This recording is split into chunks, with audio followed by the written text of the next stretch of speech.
রাষ্ট্রীয় স্বয়ংসেবক সংঘ তথা আরএসএস এর ত্রিপুরা প্রান্তের সংঘ শিক্ষাবর্গের সমাপ্তি। 15 দিন ব্যাপী অনুষ্ঠিত শিক্ষাবর্গকে কেন্দ্র করে সংশ্লিষ্ট আরএসএস কর্মী নেতা সমর্থকদের মধ্যে ব্যাপক সাড়া পরিলক্ষিত। 1929 সালে প্রতিষ্ঠা, লক্ষ্য ভারতীয় সংস্কৃতি ও ঐতিহ্য রক্ষা এবং সনাতনী হিন্দু সমাজের উন্নতি।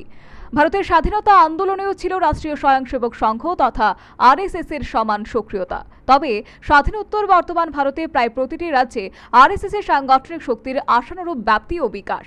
রাজ্যেও কিন্তু আরএসএস এর বর্তমানে যথেষ্ট সক্রিয় এবং বিভিন্ন রাজনৈতিক ও সামাজিক কর্মকাণ্ডের সঙ্গে ওতপ্রোতভাবে সক্রিয়। সে ধারায় অনুষ্ঠিত হয়ে গেল আরএসএস এর ত্রিপুরা প্রান্তের সংঘ শিক্ষাবর্গ। চাম্পাপুরাস্থিত সেবা ধামে শিক্ষাবর্গ অনুষ্ঠিত। গত 20 এপ্রিল থেকে শুরু হওয়া 15 দিন ব্যাপী এই শিক্ষাবর্গে রাজ্যের বিভিন্ন জেলা ও মহকুমা থেকে আরএসএস কর্মী সমর্থকরা যোগদান করেন। রবিবার সংগঠনের পতাকা উত্তোলনের মাধ্যমে সমাপ্তি অনুষ্ঠানের সূচনা।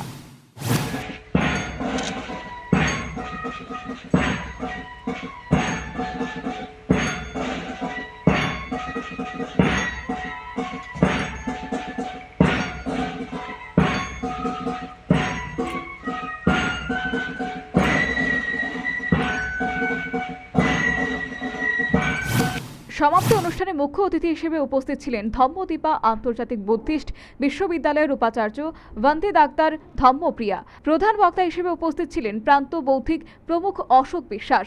চিরাচরিত বিভিন্ন কলা কৌশল ও কসরত প্রদর্শনের মাধ্যমে আরএসএস এর সংঘ শিক্ষাবর্গের সমাপ্তি ঘটল।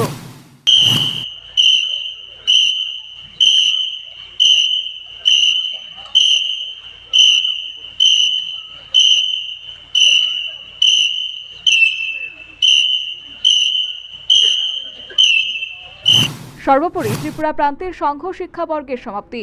ভারতীয় সংস্কৃতি ও বিচারধারায় 15 দিন ব্যাপী ত্রিপুরা প্রান্তের শিক্ষাবর্গকে কেন্দ্র করে সংশ্লিষ্ট আরএসএস নেতা কর্মী সমর্থকদের মধ্যে 15 দিন ব্যাপী যে উৎসাহ ও উদ্দীপনা পরিলক্ষিত তা অভূতপূর্ব বলে সংশ্লিষ্ট তথ্যবিজ্ঞ ও বিশেষজ্ঞ মহলের অভিমত। Bureau report, news vanguard.